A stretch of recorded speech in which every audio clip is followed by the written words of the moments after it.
Cattle marketing centers are strategically located, and Omaha serves a large western area. Its holding pens have handled more than 100 million cattle since its founding over 80 years ago. And here's our livestock train, right on schedule. Early morning arrival.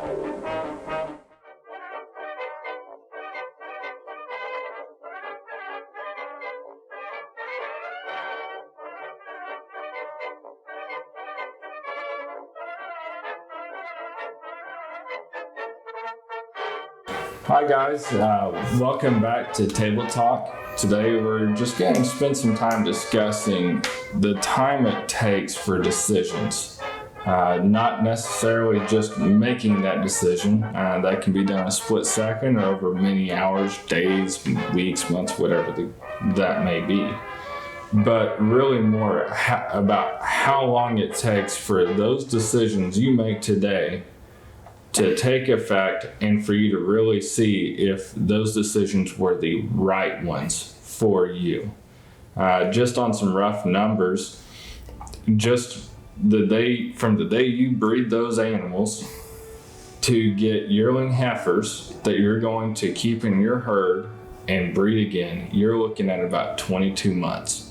You're looking at 2 years of really waiting. There are small steps in there to decide, hey, this is a good decision. When I calve out, where's our problems? How did the calves hold up? Were they vigorous? Then at weaning, did they grow? How did this sire group work out? And then we have to go and take these yearling heifers, breed them, and wait for another 18 months just to get to weaning. It's amazing how much time it takes. It's a long process, and had a good conversation with a breeder that has made some big progress in their program, and they talked about how long it took them, and they told me, they said, if I wanted to make progress quickly, I'd be breeding mice, and there's nothing truer than that, because you see a whole lot of progress a whole lot quicker in mice than you do in cattle. And a lot of that's why cattle have a longer generation interval, so it takes longer to make improvement any type of goal or trait that you're trying to make improvements in. And those traits that take longer to measure, it's even harder to see, stability. How long is that cow going to stay in the herd? So we're looking at her lasting to 5 years. So you're looking at 5 years from the day she's born to see if she's actually... And think about all these cows that we have that are 10, 15. I've seen productive cows at 18. They're starting to go on that downhill slide. But there are cows that last that long. Just to collect that amount of information, and how many daughters of her did you keep? Yeah. It's incredible. It is. And it's one of those, it's where genomics kind of comes in and helps us get a little bit better feeling for what's going on. We have some markers that help us decide, is this a good choice when we calculate those EPDs? It's not perfect, but it helps us. We still have to have those phenotypes, but it's a long process. You have to work for a long time to make any progress. And raising cattle for yourself, you see that. I've got a few head of my own, and I sit there and I'm thinking, well, what did I do this right? Am I making the right choice? And you just got to sit there and wait, and it's a little bit of a gamble. And you got to be willing to take a little bit of risk, and you never know exactly where the market's going, so it makes it a little bit bigger of a gamble. It does. It really does. One of those decisions that I think is probably more common that people deal with is, what bull do I use?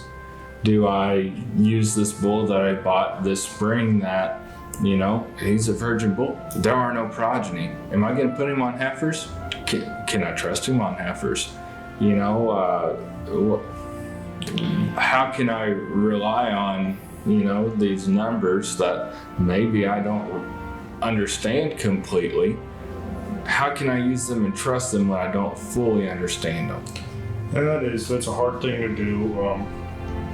The technology we have with EPDs, they're a proven process. It's a proven calculation that, there is a bell curve that goes with it. You may have a bull that's low birth weight, but because of environment or because of the dam that you breed into, or a variety of factors, there can be some outliers, some big calves out of a low birth weight bull. There can be some little calves out of a high birth weight bull. We have to trust the process. The more data we have, the better. You know, the more data we can collect and gather and put into the system, the better our selection can be, and the faster we can make genetic process. As seed stock producers, we need to make genetic progress as quick as we can, because what we're trying to do is not only improve ourselves as a seed stock breeder, but improve what we provide to the commercial customer. And there's a lot of commercial customers right now that are on the cutting edge. We need to be ahead of the cutting edge as a seed stock breeder and be on the bleeding edge. We need to be right there using everything that's available to us. Something else that I hear is, EPDs are easy to manipulate. We have how many decades worth of records in our system?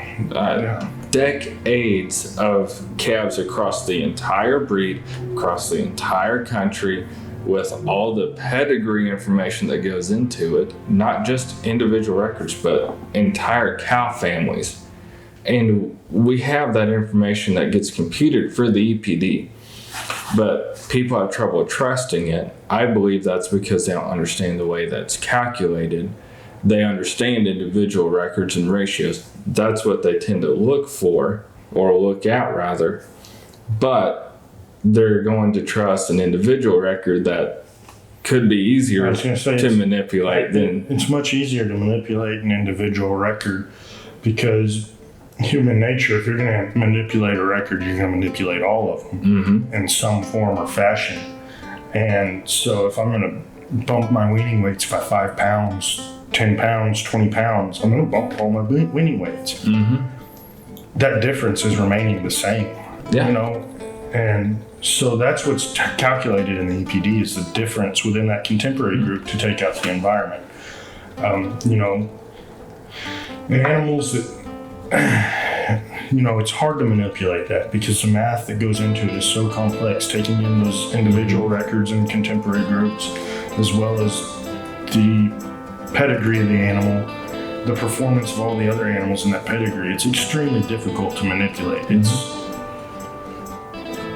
a very complex equation. Spent 2.5 semesters just learning the equation. 2 semesters on the basic equation, and then another semester, half a semester on the genomic enhanced EPDs. So it's not an easy thing to manipulate. That's not. And I love it when I see bulls that start getting used outside of the original herd that it was utilized in. And you see bulls that, as other breeders start using them and turning records, you see their EPDs move and change with those records coming in. I love to see it when a good bull, his numbers go up as he's being used outside of that, main herd, and other breeders are using, turning in that data. That gives me even more faith in the system, either direction that they're going. Seeing that change with more progeny records, more information on that animal, it's fascinating to watch it move. Oh yeah, it is, and it really shows you what's happening. And as that animal moves and gathers more progeny data, we start to gather that accuracy. That accuracy becomes higher. Possible change value before the EPD becomes lower. Now that accuracy isn't taking the bell curve and shrinking it. You still have those same standard deviations. You're still going to have outliers, but it gives you more of a true idea of where that animal sits genetically. Perfect. Well, Lance, thanks for sitting down with us. Hope you guys enjoyed just a few minutes of just cow talk right here at the table. Stay tuned. Send us some comments, send us some messages. We'd like to hear about what you guys have thoughts on. Hopefully we can discuss some of those here. Just a chance to share our thoughts and think about some different things on a random workday afternoon, or maybe on a weekend while you're sitting at home sipping some soup or coffee. Anyway, stay tuned. Get back with us. We'll see you guys next time.